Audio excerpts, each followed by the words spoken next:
Bismillahirrahmanirrahim. Assalamualaikum warahmatullahi wabarakatuh. Hari ini pelajaran kita ni pelajaran Tauhid. Sebelum memulakan pelajaran, kita ni berdoa dulu. Doa sebelum belajar. Bismillahirrahmanirrahim. Rabbi syrahli sadri wa yassirli amri wahlul uqdatam min lisani yafqahu qawli. Tajuk pelajaran kita ni ialah Ulul Azmi.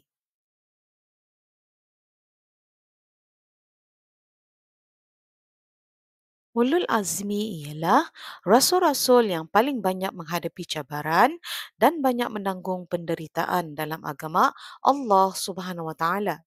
Rasul yang bergelar ulul azmi ada 5 orang, iaitu yang pertama Nabi Nuh alaihi salam, yang kedua Nabi Ibrahim alaihi salam, yang ketiga Nabi Musa alaihi salam, yang keempat Nabi Isa alaihi salam.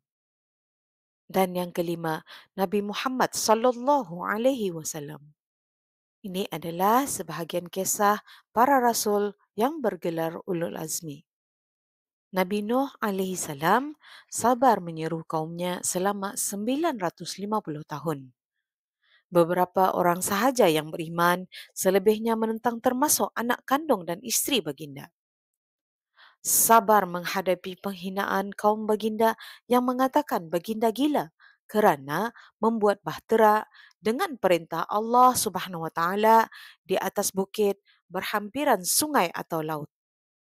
Kisah Nabi Ibrahim alaihi salam menghadapi ujian di tengah kaum baginda yang menyembah berhala dan ayah baginda sendiri pembuat berhala. Diuji dengan dicampak ke dalam api.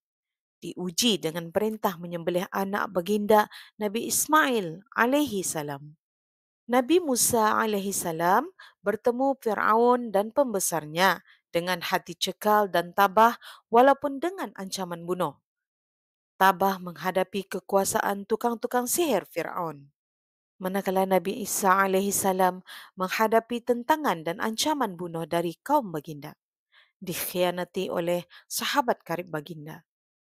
Manakala Nabi Muhammad sallallahu alaihi wasallam sabar menghadapi tentangan dan ancaman bunuh daripada kaum musyrikin Quraisy. Tabah menghadapi ujian semasa berhijrah ke Madinah.